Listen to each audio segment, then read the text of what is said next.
అందరికీ నమస్కారం. Welcome to ప్రజాక్షేత్రం. Delhi మద్యం కేసు దాదాపు 2 ఏళ్లుగా సాగుతూ ఉన్న సంచలనాత్మక కేసు. ఢిల్లీ మద్యం పాలసీ రూపకల్పన తమకు అనుకూలంగా ఉండేలా కొందరు వ్యక్తులు ఢిల్లీ ప్రభుత్వ పెద్దలకు 100 కోట్ల రూపాయల ముడుపులు ఇచ్చారనేది ఇప్పటివరకు ఢిల్లీ మద్యం కేసులో ఉన్న సారాంశం. ఈ కేసును ఒక 100 కోట్ల లంచం కేసుగా చూడాలా, లేదంటే అవినీతి కుంభకోణంగా చూడాలనేది ఇప్పటికీ అస్పష్టం. ఢిల్లీ మద్యం కేసులో ఇప్పటికే ఆప్ మంత్రి అరెస్ట్ అయ్యి నెలల తరబడి జైల్లోనే ఉన్నారు.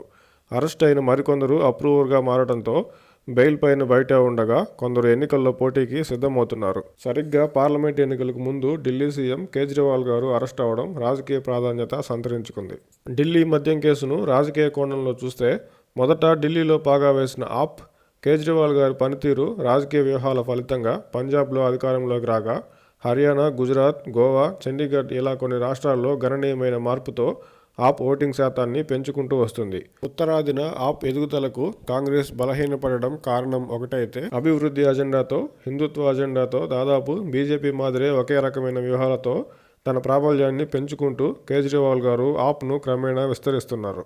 అవినీతి, కుటుంబ పాలన, నాయకత్వలేమి, యాంటీ హిందూ ఇలా ఎన్నో కారణాలతో, ఆరోపణలతో కాంగ్రెస్ పార్టీ పోటీలో లేదన్నట్టుగా మారిన తరుణంలో కుటుంబ పాలన, అవినీతి, యాంటీ హిందూ వంటి మరకలు లేని కేజ్రీవాల్ గారు ఇప్పటికిప్పుడు కాకపోయినా జాతీయ రాజకీయాల్లో పలు రాష్ట్రాల్లో బీజేపీకి జాతీయ స్థాయిలో బలమైన పోటీదారుగా మారే అవకాశాలు పుష్కలంగా ఉన్నాయి. మొక్కగా ఉన్నప్పుడు వంగనిదే మానైతే వంగున అనే సామెత చందంగా ఇప్పుడిప్పుడే ఇతర రాష్ట్రాల్లో ఎదుగుతున్న ఆమ్ ఆద్మీ పార్టీని కేజ్రీవాల్ గారికి కళ్ళెం వేయడానికి బీజేపీ వేసిన ఎత్తుగడగా ఢిల్లీ మద్యం కేసును ఆప్తో సహా ఇతర ప్రతిపక్షాలు భావిస్తున్నాయి.